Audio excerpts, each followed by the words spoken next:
இந்த மக்களுக்கு ஏற்படுகிற துரோகம் நான் ஆரம்பத்திலே சொல்லிட்டேன் நான். இந்த மக்களுக்கு அரசு ஒட்டுமொத்தத்தில் பியூரோக்ரசி என்று சொல்லக்கூடியவர்கள் அனைவருமே இந்த மக்களுக்கு எதிராகத்தான் இருக்கிறார்கள். ஒடுக்கப்பட்ட மக்களாக இருக்கிறவர்களுக்கு உச்சபட்ச அதிகாரத்தில் இருக்கிறவர்கள், அது ஆட்சியாளர்கள், மாவட்ட ஆட்சியராக இருந்தாலும் சரி, உச்சபட்சத்தில் மாவட்ட எஸ்பியாக இருந்தாலும் சரி, இவங்க கிட்ட தான் அதிகாரம் இருக்கு. இவங்க எல்லாமே சாதி போர்வையில் இருக்கும்போது எப்படி இவங்களுக்கு ஒரு விடிவு காலம் கிடைக்கும்? இவங்களுக்கும் மேல அரசு நிர்வாகிகளாக அமைச்சர்கள் தான் இருக்கிறாங்க. அப்ப அமைச்சர்கள் இதை கவனிக்கணும் தானே? இல்ல முதலமைச்சரே கவனிக்கின்ற நானே.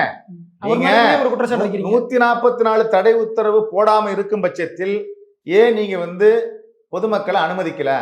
144 தடை உத்தரவு போடாமல் இருக்கும் பட்சத்துல ஏன் சாவுக்கு போகக்கூடாது? 144 தடை உத்தரவு போடாம இருக்கும் பட்சத்துல ஏன் அரசியல் கட்சியை சார்ந்தவங்க சந்திக்க கூடாது? 144 தடை உத்தரவு போடாம இருக்கும் பட்சத்துல ஏன் செயல்பாட்டாளர்கள், சமூக செயல்பாடுகள் போகக்கூடாது? இது சட்டத்துக்கு புறம்பானது தானே?